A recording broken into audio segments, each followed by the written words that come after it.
감기가 걸려서 목소리가 좀 많이 갈라져 있습니다. 새정치민주연합 수석대변인 유기용 의원입니다. 7월 21일 오전 현안 브리핑 말씀드리겠습니다. 730 재보궐선거에서 무책임 무능한 새누리당과 박근혜 정부에게 분명한 경고장을 보여주십시오. 오늘 새정치민주연합은 수원에 730 재보궐선거의 야전 사령부 격인 현장 상황실을 설치했습니다. 이번 730 재보궐선거에서 더 이상 물러설 수 없다는 결연한 의지를 보여드리는 것입니다. 국민 여러분께 호소드립니다. 이번 재보궐선거에서 변화를 거부하는 집권 세력에게 엄중한 경고를 내려주시기 바랍니다. 지난 6.4 지방선거에서 새누리당은 머리에서 발끝까지 바꾸겠다고 약속했지만 모두 거짓임이 밝혀졌습니다. 세월호 특별법을 반대하고 있습니다. 진실이 밝혀지는 것을 두려워하고 있습니다. 박근혜 대통령은 눈물까지 흘렸습니다. 그러나 세월호 참사에 책임이 있는 정호원 총리를 그대로 위임시켰습니다. 부도덕한 장관 후보를 지명하고도 사과조차 하지 않았습니다. 세월호 참사, 인사참사 모두의 책임이 있는 김기춘 비서실장은 여전히 건재하고 한마디 사과의 말도 없습니다.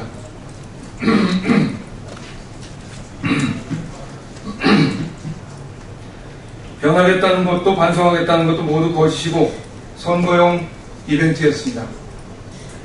국민 여러분, 박근혜 정부가 출범한 지 1년 반도 안 됐는데 5개월 불통으로 나라가 주저앉고 있습니다.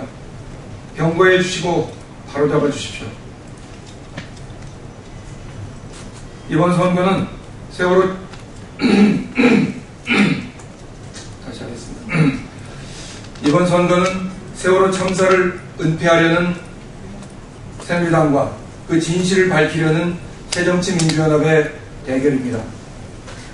이번 선거는 변화를 거부하고 과거로 역주행하는 새누리당과 대한민국을 변화시켜 미래로 나아가고자 하는 새정치민주연합의 대결입니다.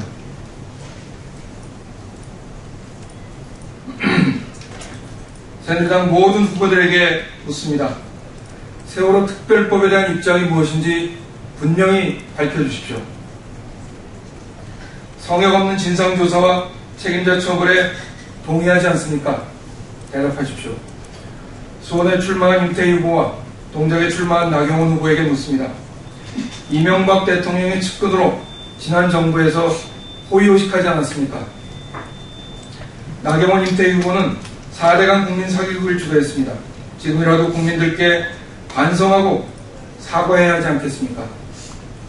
변화를 거부하는 집권 세력의 오기와 불통, 무책임에 대해서 엄중한 경고가 필요합니다. 확실히 견제할 수 있도록 새정치민주연합에 힘을 모아주실 것을 당부드리겠습니다. 한 가지 말씀드리겠습니다. 지금 제가 경고라는 표현을 여러 번 썼습니다. 자연스럽게 아마 저희가 세월호 특별법에 대한 강한 입장들을 표출하고 하는 과정에서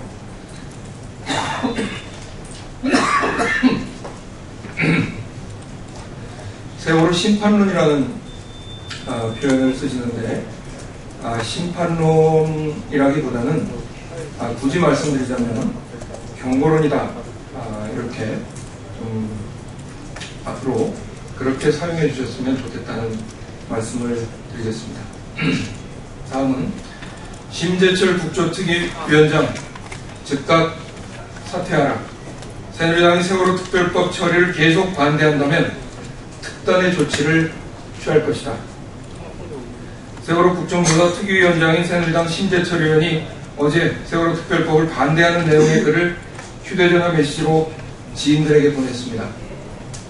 심재철 의원은 세월호 참사를 학교 수학여행을 가다가 개인 회사의 잘못으로 발생한 사고라고 규정했습니다. 정말 기가 막힐 노릇입니다.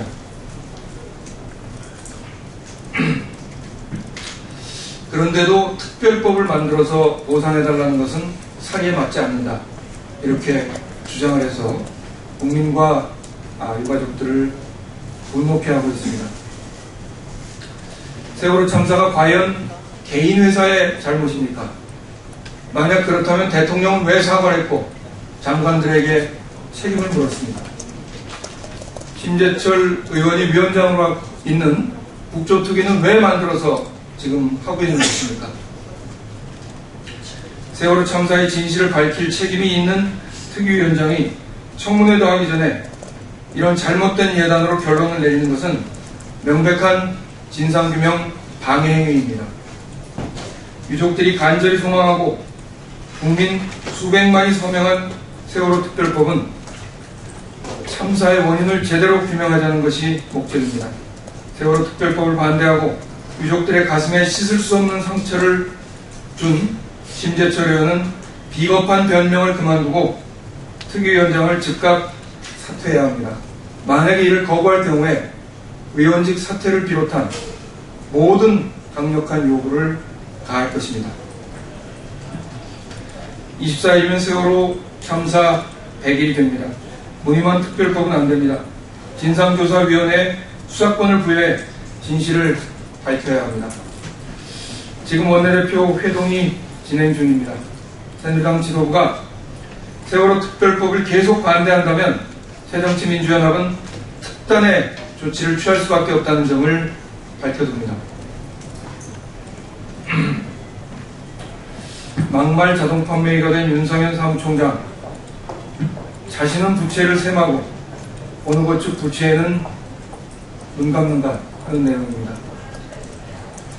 새정치민주연합의 주승용 사무총장은 어떤 막말도 한 적이 없습니다. 그런데 유독 그 상대라고 할 새누리당 윤상현 사무총장은 가히 스위치만 누르면 막말이 튀어나오는 막말 자동 판매기라고 할 정도의 행태를 보이고 있습니다.